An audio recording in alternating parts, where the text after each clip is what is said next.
Our next presenter is Christopher Fell. He's going to be talking about flatworms can grow heads and brains of other species. Of flatworms. Of other flatworm species. Not, the sky is not the limit here. No, it's not. Okay. Chris is sponsored by Cheryl Putnam. Chris.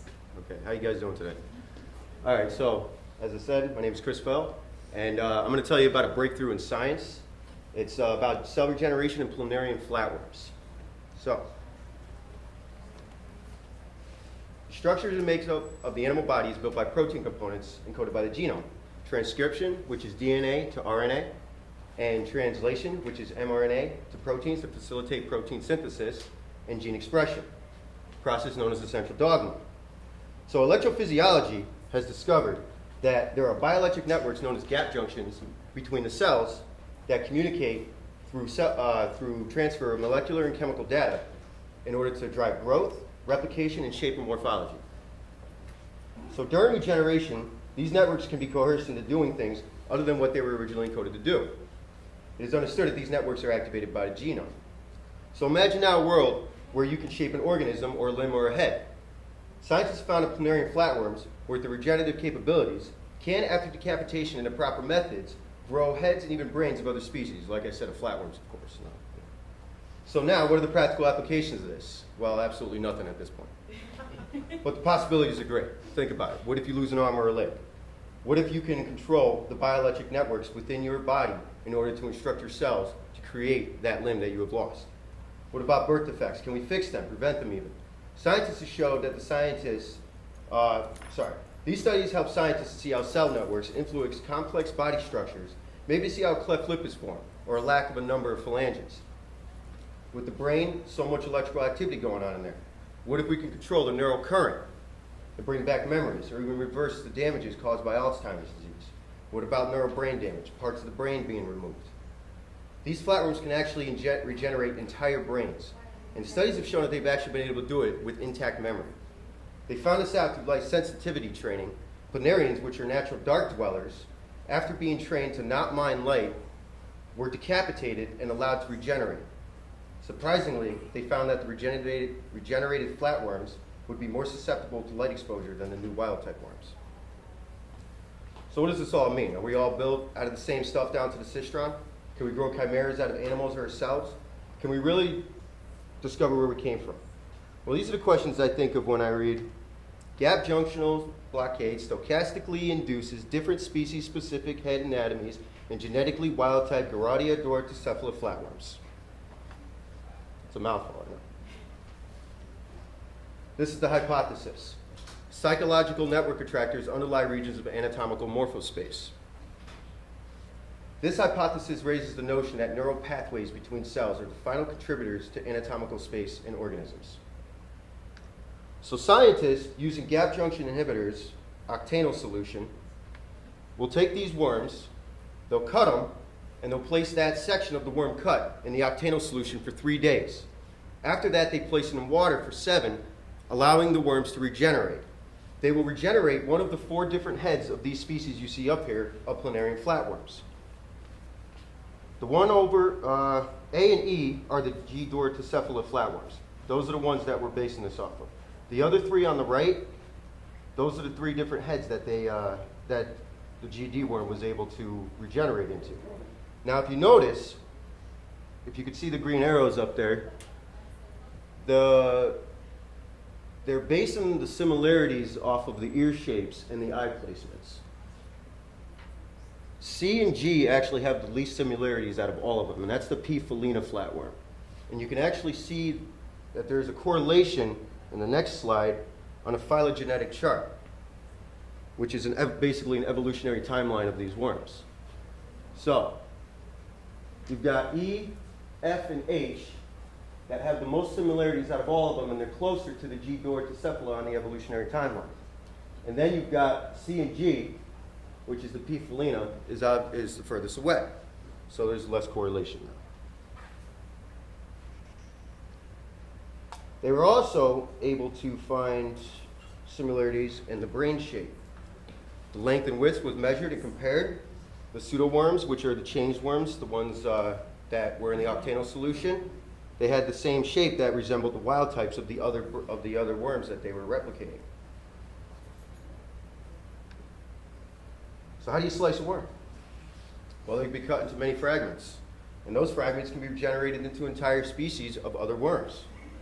They can be cut directly down the center, halfway, and can regenerate into two heads. So the scientists have discovered that the worm stem cells in nearly every part of the body carries all the information to regenerate the entire body over and over again. How can this be used? Maybe it could be useful when working with cancerous organs that need to be removed. If the body can be instructed by directing these gap junctions into regenerating individual organs, there would be no need for transplants and a concoction of pharmaceuticals in order to help the body ward off foreign entities. They have also figured out that these biochemical pathways could be used to prevent cancerous tumor growth and even damaged genes, with even damaged genes present, as well as cause cancer. So they can go both ways. They can be used to grow organs in places where organs didn't originally show. This was showed through eye spots. In 1989, Thomas Hunt Morgan experimented on Planarian regeneration and found that you can actually take a fragment, 1/279th of the worm's original size, and still get an entire worm out of it. And just so you know, these worms are between 1 and 5 centimeters. It's a nice little cute picture of these worms. So how can this help us? Possibilities of stem cell research? Maybe we can do directive gene expression. We're already seeing that with CRISPR, Cas9. Better understanding of how cells communicate. Gap junctions and chemical and electrical communication. Better understanding of how cells regenerate. Development of how cells can become any other type. Maybe by replacing cancerous tissues with own cells. Development of new equipment for further studies. We obviously have to continue to create new equipment and methods in order to understand this type of thing and understanding life. Well, I'll leave this benefit for you to decide how this can help us. These are my sources. Do I have any questions?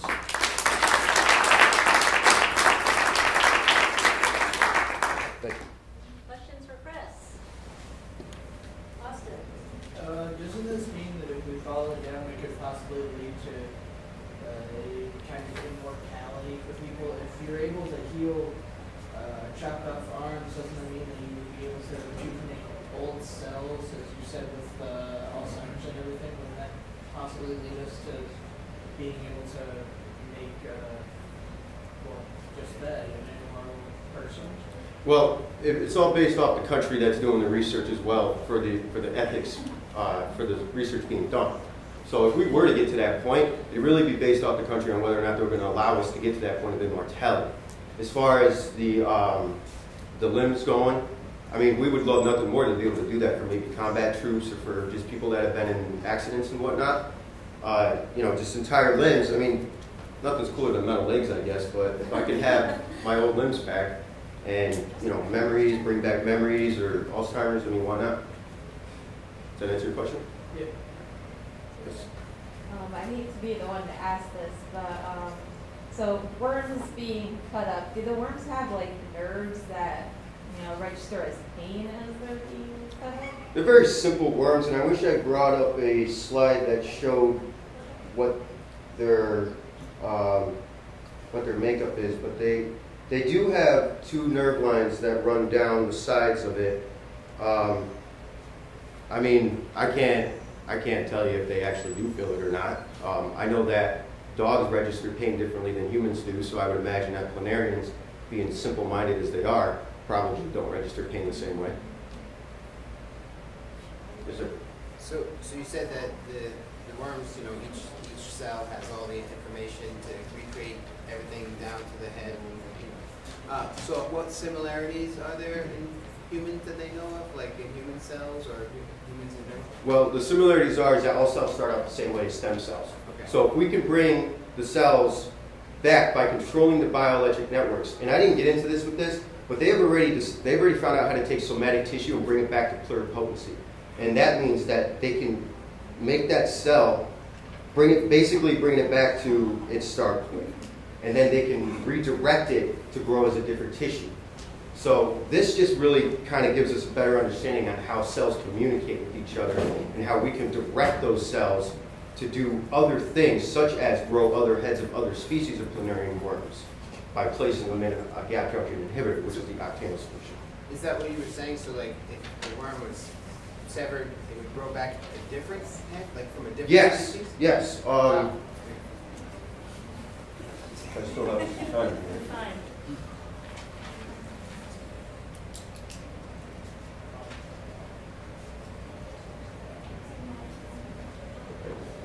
Yeah, so E and A are both well, A is the wild type Dorticephalus flatworm, okay, and that's the worm that they based the study on.